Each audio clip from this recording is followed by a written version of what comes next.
Parlons économie dans cette édition. Nous parlons à présent de la flambée des prix des produits de première nécessité. L'analyste Balan Diakité revient ici sur les facteurs endogènes et exogènes liés à cette augmentation des prix. Donc il y a d'abord un facteur sécuritaire et sur ce plan, même s'il y a des améliorations indéniables aujourd'hui, il y a lieu de travailler pour améliorer davantage cette situation sécuritaire si l'on veut que les prix puissent rester stables et de manière compréhensible.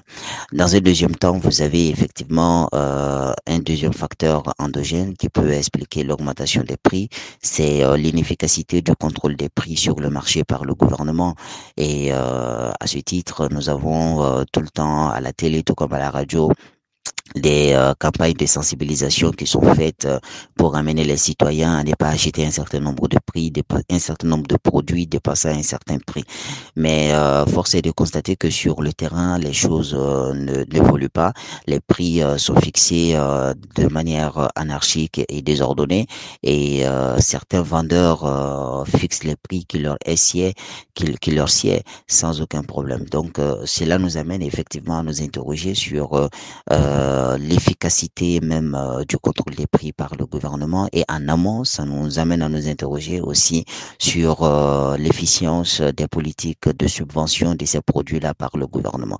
Est-ce que ces subventions sont toujours maintenues? Si les subventions sont maintenues, est-ce que ces subventions sont maintenues à hauteur de souhait pour amener les citoyens à avoir effectivement des conditions des vies économiques plus ou moins acceptables compte tenu du fait que le pouvoir d'achat est très faible au Mali.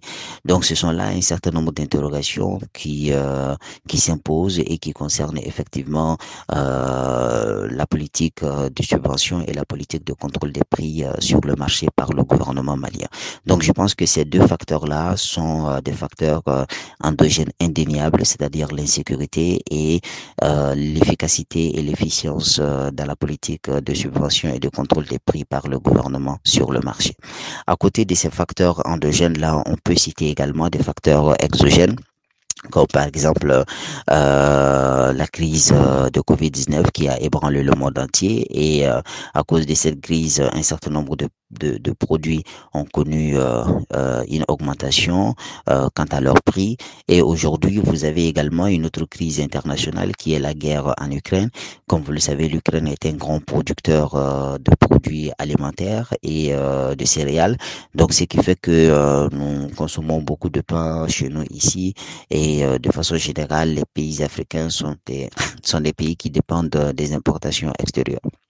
Donc, avec la guerre en Ukraine, il y a une rupture dans la production d'un certain nombre de produits alimentaires, ce qui explique aussi à travers le monde entier, effectivement, une augmentation de ces produits-là, surtout quand ce sont des produits qui viennent directement de l'Ukraine, comme par exemple la farine.